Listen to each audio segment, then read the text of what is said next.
Elkan Bagot jadi nama yang ramai dibicarakan belakangan ini. Pemain berdarah Inggris itu nampaknya sedang mengalami masalah dengan pelatih timnas Indonesia, Shin Tae-yong. Di beberapa kesempatan, saat ditanya jurnalis soal kemungkinan ia memanggil Elkan untuk memperkuat timnas Indonesia di putaran 3 Piala Dunia, jawaban Shin Tae-yong menyiratkan bahwa Elkan sudah tidak lagi masuk dalam rencananya. Tentu sikap tersebut mengundang tanda tanya besar bagi kita semua. Karena sebelum ini, Elkan adalah salah satu nama yang selalu tercantum dalam skuad timnas Indonesia. Termasuk di Piala Asia lalu, di mana ia menjadi salah satu pilar penting di lini belakang timnas Indonesia. Dipinggirkannya pemain yang telah mengumpulkan 22 caps bersama timnas Indonesia ini, memicu pro kontra di kalangan supporter, termasuk juga di media sosial. Banyak yang menduga dinginnya sikap ST terhadap Elkan Bagot ini berawal dari playoff Olimpiade bulan Mei lalu. Saat itu, Elkan jadi salah satu pemain tambahan yang dipanggil memperkuat timnas U23 untuk menghadapi Guinea U23. Namun, seperti yang kita ketahui bersama, pemain kelahiran Bangkok ini secara misterius tidak memenuhi panggilan ST. Elkan sama sekali tidak memberi respon, meskipun ST dan tim telah berusaha menghubunginya baik secara resmi maupun personal. Sikap itulah yang kemudian sepertinya memicu kemarahan ST. Pelatih yang dikenal sebagai sosok yang tegas dan disiplin ini, nampaknya menganggap sikap Elkan tersebut sebagai sebuah pembangkangan. Apalagi saat itu, tenaganya benar-benar sedang sangat dibutuhkan, karena situasi tim saat itu sedang mengalami kelelahan luar biasa pasca Piala Asia U23. Dan ditambah dengan tipisnya stok pemain belakang, akibat cedera dan akumulasi kartu.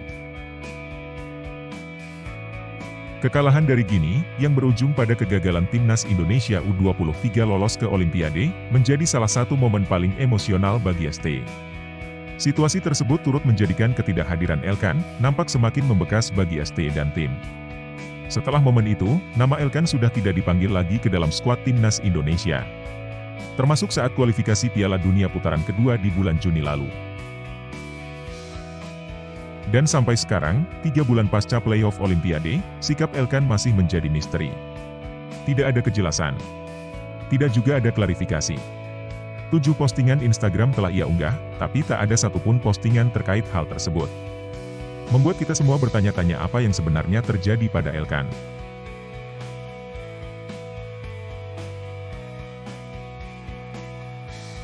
Bukan tanpa alasan, banyak pihak yang menyayangkan tidak masuknya nama Elkan Bagot ke dalam skuad timnas Indonesia. Pemain bertinggi badan 196 cm ini memiliki beberapa kelebihan.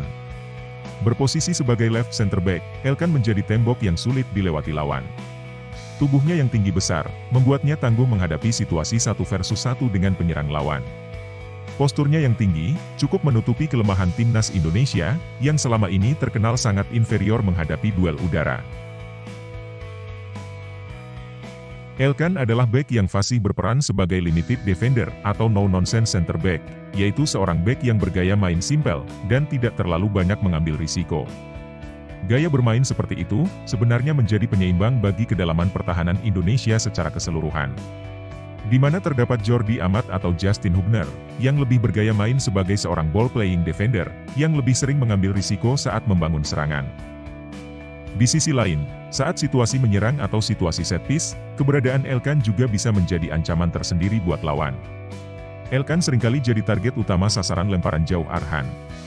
Kelebihan dari segi postur, dimanfaatkan untuk menciptakan kepanikan di pertahanan lawan, yang berujung pada terciptanya peluang dari sundulan langsung ataupun pantulan bola kedua.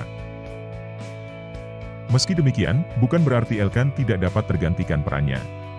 Secara peran misalnya, ST saat ini punya beberapa pemain yang bisa diposisikan sebagai bek tengah kiri dalam skema 3-4-3. Yang pertama adalah Justin Hubner, yang sejauh ini sering menjadi pilihan utama ST di posisi itu.